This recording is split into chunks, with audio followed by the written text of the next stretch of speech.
Assalamualaikum, bersama saya Muhammad Syariza Mawang dalam Berita Pagi Sabah 13 Oktober 2022. Bersempena sambutan hari jadi rasmi ke-69 Tuan Yang Terutama TYT yang di-Pertuan Negeri Sabah, Tun Dr. Johar Datuk Mahiruddin, Muzium Sabah menganjurkan pameran khas Dirgahayu Tuan Yang Terutama. Turut diadakan pameran literasi kewangan Bank Negara Malaysia bertempat di Kompleks Muzium Sabah, Kota Kinabalu.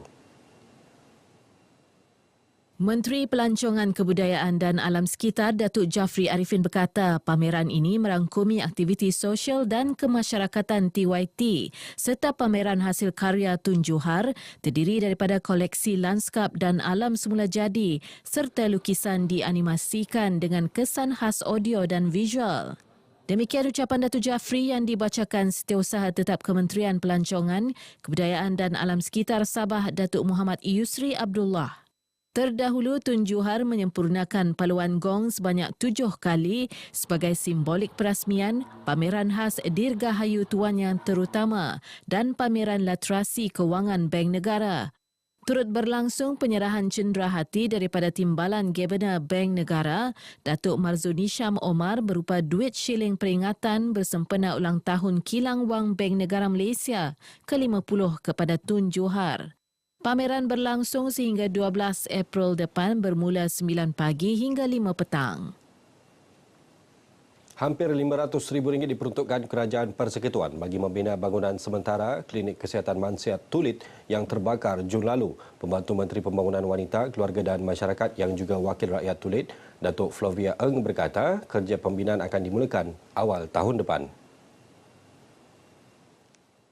Kita juga telah mendapat kabar berita yang baiklah di mana peruntukan kerajaan telah meluluskan lebih kurang dalam RM500,000 untuk membina klinik yang baru sementara di kawasan yang samalah.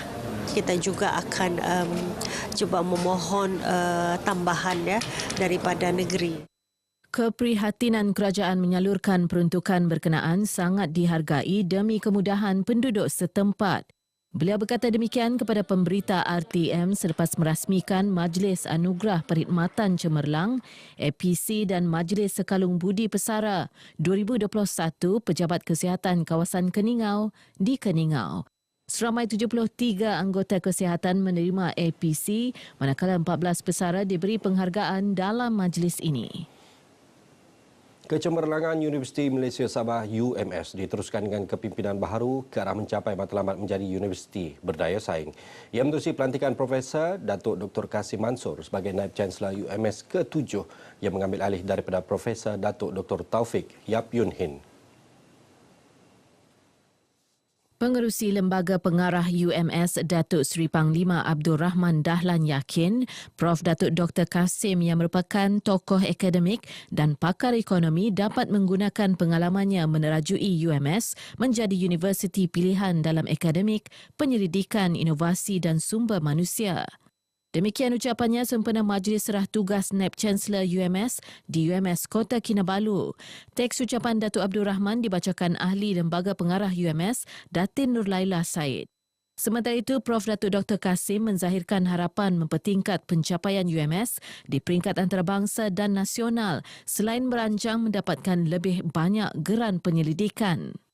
Mempertingkatkan penyelidikan yang berimpak tinggi, ya. Begitu juga dengan research dan apa yang penting perancangan saya akan datang ini adalah untuk mendapatkan research grant yang lebih banyak bukan hanya daripada Kementerian Pengajian Tinggi tetapi juga dalam usaha saya untuk buat engagement dengan industri. Perkembangan semasa COVID-19, pertambahan besar jumlah sampel ujian semalam menghasilkan kes positif lebih tinggi iaitu 121 kes.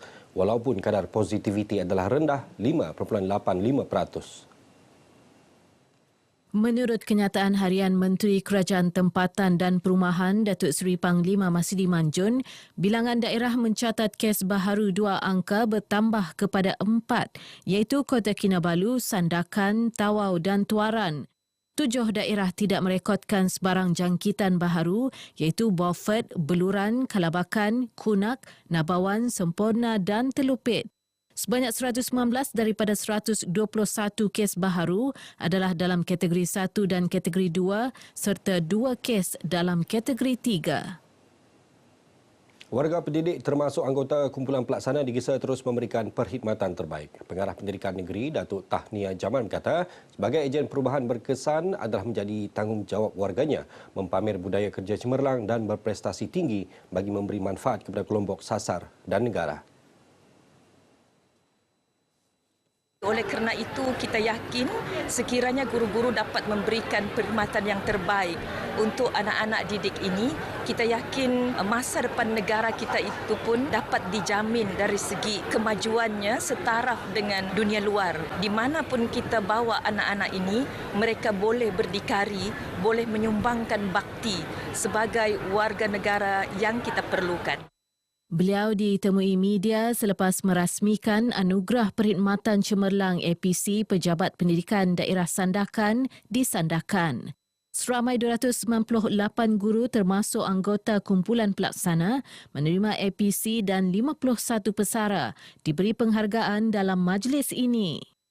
Saya rasa bersyukur sebab mempunyai warga pendidik yang komited dan prihatin.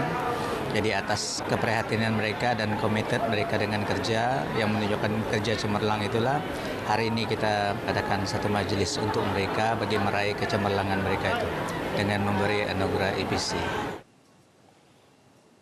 Sementara itu, Jabatan Pendidikan Sabah menyambut baik peruntukan besar bagi bidang pendidikan dalam bajet 2023. Ini termasuk peruntukan 1.2 juta ringgit bagi menaik taraf sekolah daif di Sabah dan Sarawak. Inisiatif berkenaan diperlukan bagi menyediakan ruang pembelajaran kondusif dan selamat buat pelajar termasuk di luar bandar. Kita tahu bahawa di negeri Sabah ini banyak lagi sekolah daif. Walaupun telah diusahakan sekian lama untuk memastikan sekolah daif ini dapat dibantu dan diganti dengan bangunan-bangunan yang lebih sesuai dan kondusif untuk anak-anak kita menimba ilmu. Sementara itu, Focal Person Kebangsaan merangkap pengerusi Focal Person Sabah, Muhammad Arif Tun Sakaran, melihat pemberian dan peningkatan jumlah bantuan awal persekolahan sebanyak RM150 sebagai langkah prihatin meringankan beban ibu bapa.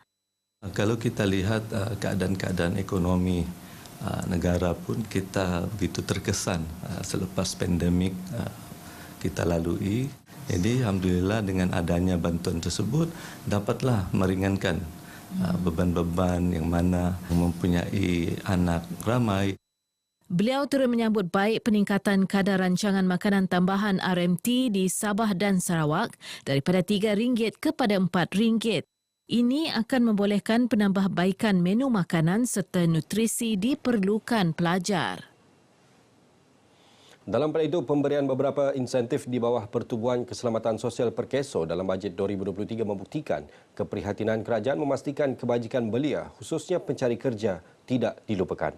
Antaranya insentif penggajian yang diteruskan tahun hadapan bagi menggalakkan majikan menyediakan peluang pekerjaan kepada golongan tersebut. Insentif diberikan kepada majikan yang menggaji belia berumur 18 hingga 30 tahun yang menganggur lebih 3 bulan.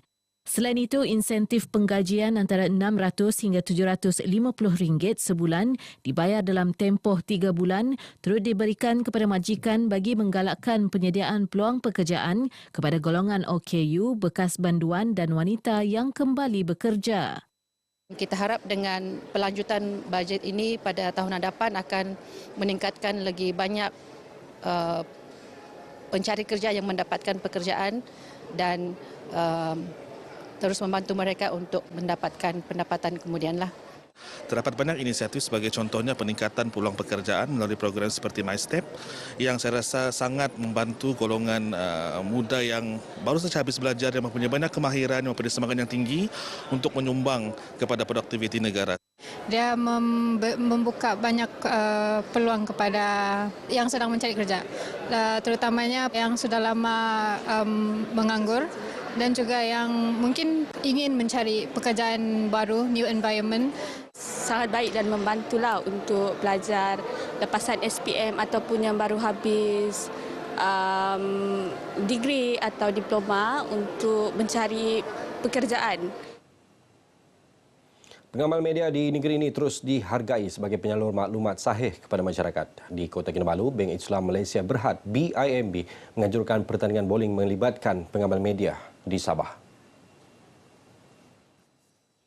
Basically kita nak orang kata menjalin silaturahim as a platform for us. Appreciate apa sokongan yang ditunjukkan oleh pihak media kepada Bank Islam Malaysia Berhad selama ini. Pengarah Pengguna Negeri Nona Baria Sarudin menyatakan demikian kepada RTM selepas perlawanan bowling media berkenaan. Pertandingan menyaksikan kumpulan Kitani Muncul Johan, Naib Johan disandang kumpulan RTM 2 dan tempat ketiga dimenangi kumpulan RTM 4. Sebanyak 10 pasukan terlibat dalam program ini. Penganjuran aktiviti sukan seperti program sepakan penalti dilihat dapat menggalakkan anak muda untuk sentiasa aktif dan cergas. Ia juga dapat membantu mencungkil bakat baharu dalam sukan bola sepak. Ketua Penerangan Pergerakan Pemuda UMNO Sabah Muhammad Kurniawan Naim Mokhtar percaya penganjuran program seumpama dapat merealisasi usaha melahirkan pemain bola sepak berkualiti dan mampu bersaing di peringkat tertinggi. Sehubungan itu, pihaknya akan mempergiat usaha menganjurkan program tersebut dari masa ke masa di pelbagai lokasi.